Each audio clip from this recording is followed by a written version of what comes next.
The outbreak is hitting the Midwest hard. The number of cases in our state nearly doubling in 1 week, now standing at 2,600. An Ohio woman became extremely sick, and we've been learned she's now hired a lawyer. Keith Grant has the breaking details.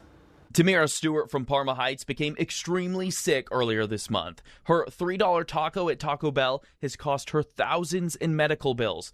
She ate at Taco Bell on July 6th, and 2 days later, she was in the hospital with cyclosporiasis and had to have surgery. She had horrible diarrhea, bad abdominal pain, severe cramping, so bad that they had to remove her gallbladder. She spent weeks in the hospital and was released Thursday, according to her lawyer.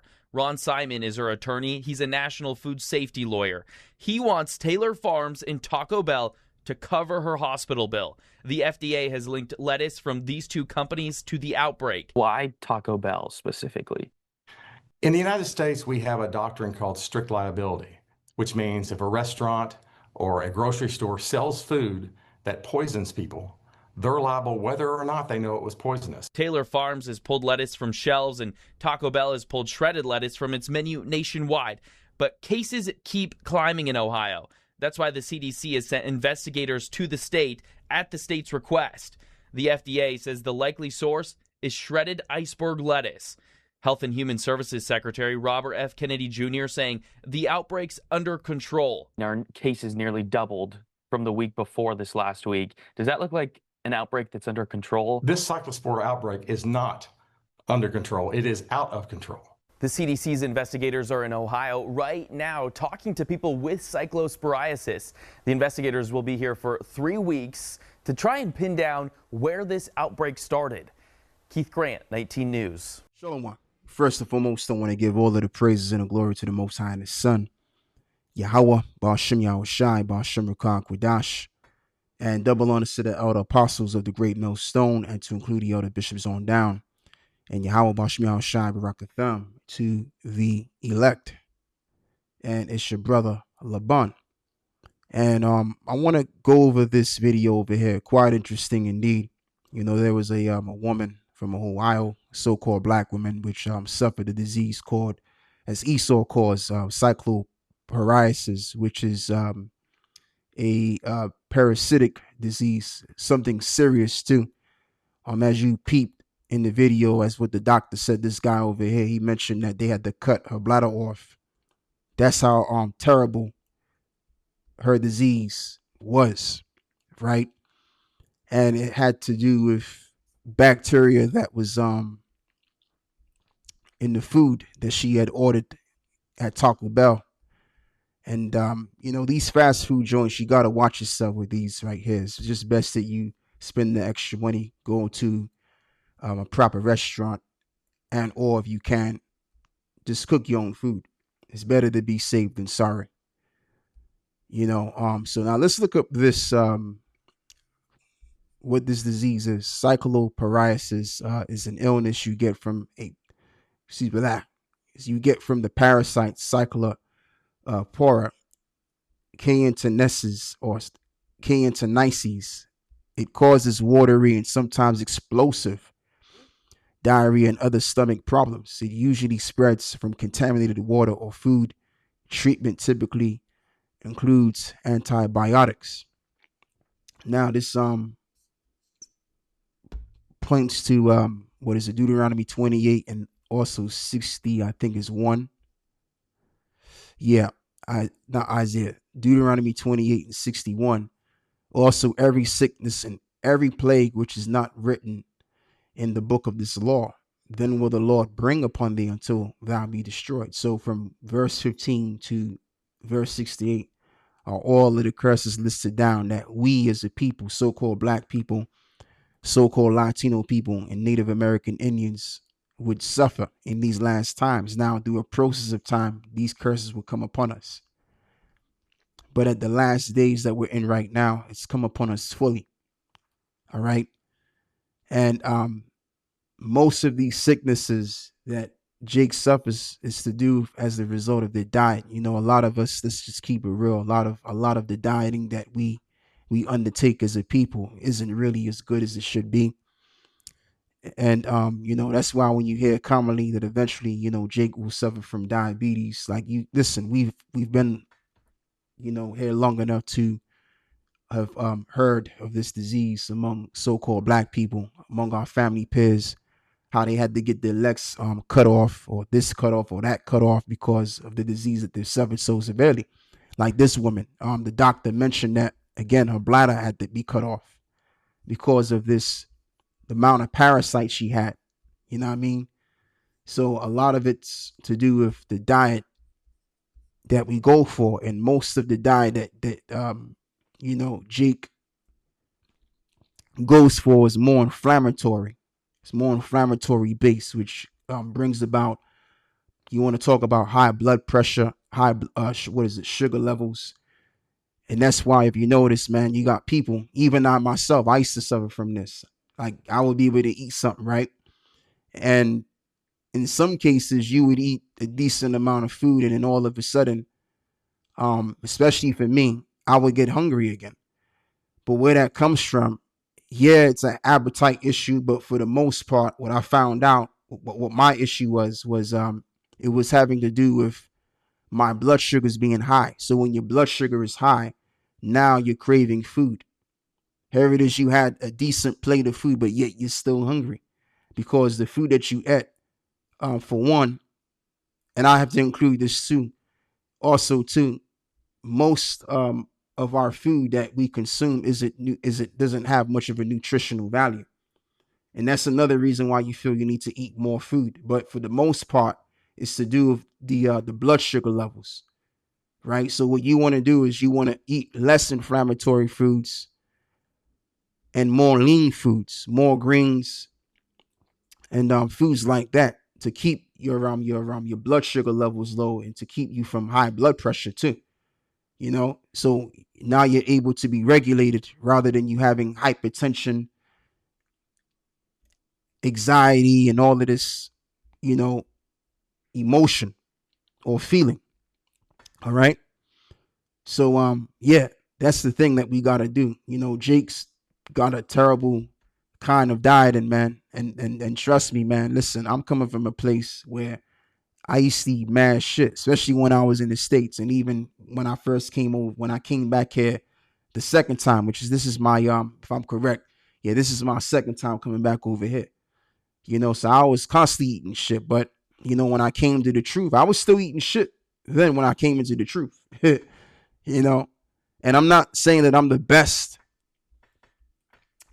at all times at my diet, but what I try to do is to keep it more clean, so to speak, because I got work to do, man. I ain't got time to be feeling all groggy and getting sick and just feeling just slow. I ain't got time for that, man. I got videos to push out. I got to do, the outside lessons. I got to be on point where it concerns the camp.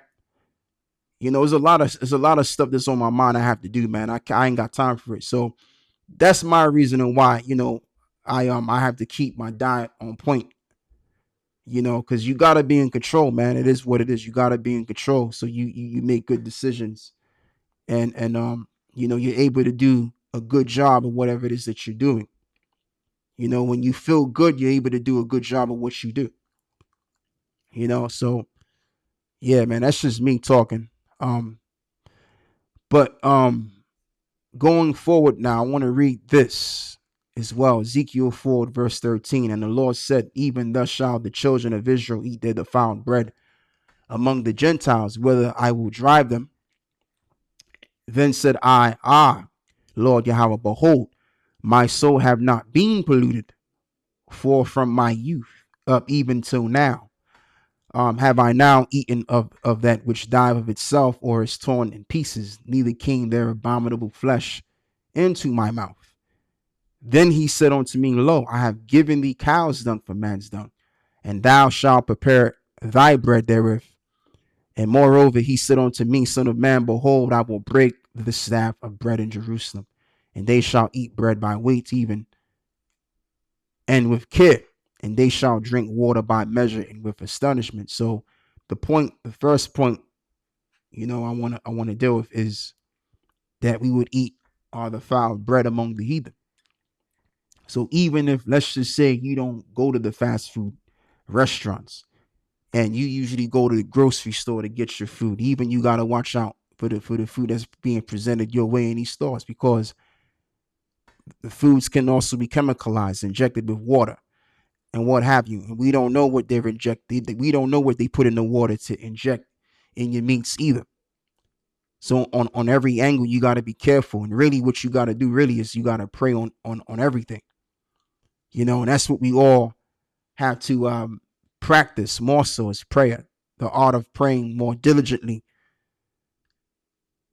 on every aspect of our life. When the minute you leave your house, while you're on your journey,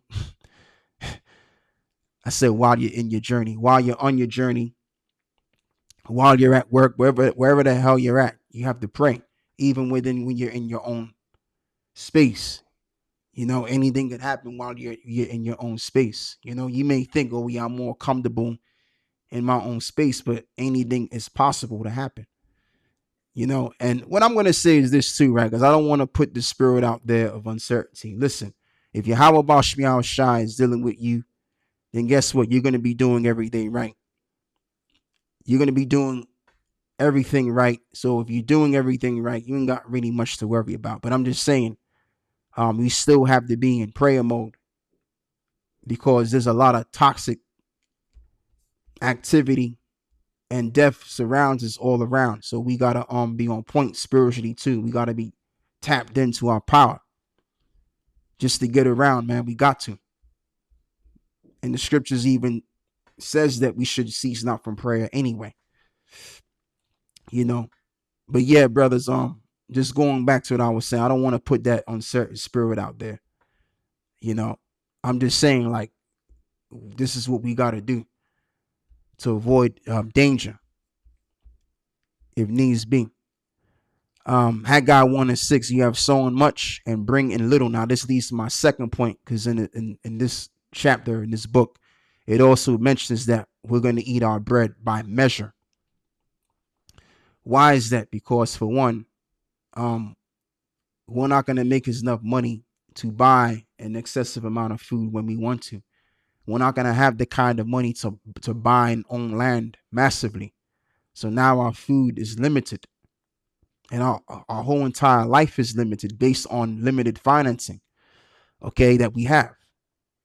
We don't have wealth like the super rich has, which that's what makes the rich the rich, because they own valuables, they own land, okay? So we don't have none of these things. Most of us jigs, we don't own an excessive amount of land. We don't even own a little piece of land, all right? So now we're in a situation where we have to what? We have to operate as poor men, laboring. That's the only worth of the poor man right now, is his labor. That's his value. But in the kingdom, we're gonna have the excess of all that which is good. We're gonna wax fat, just like as it is written, just you want wax fat and kicked.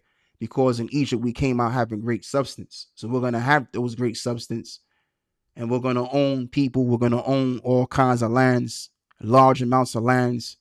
And that's what's going to make us wealthy. And we're going to eat our bread unmeasurable. Or unmeasurably, should I say. There ain't going to be no limitations in our life. All right. We're going to be living above limitations. Every aspect of who we are is going to be above limitations. Okay. So yeah, this is the reason why our bread is by measure. As this is written, ye have sown much and bring in little. Ye eat, but ye have not enough. Ye drink, but ye are not filled with drink. Ye clothe you, but there is none warm. But he that earneth wages to be put in it to a bag of holes, or with holes, excuse me.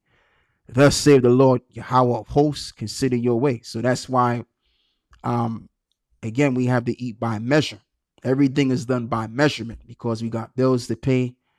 Then we got to pay the taxes. Then we got to pay for other things, rent. If you're renting somewhere, you got to pay that.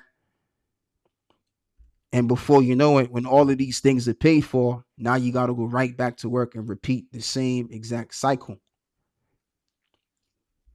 That's the life of the Israelite man today. Whether you be a so-called black man, so-called Latino, Native American man, this is how you're living.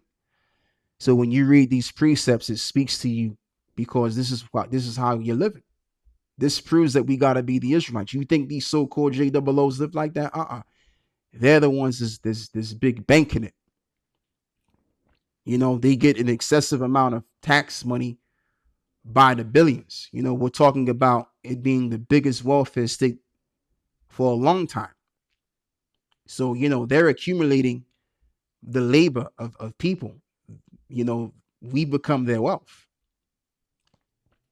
So when you check it, the people that massively work, they're making a massive amount off of that. They're eating off of that right there.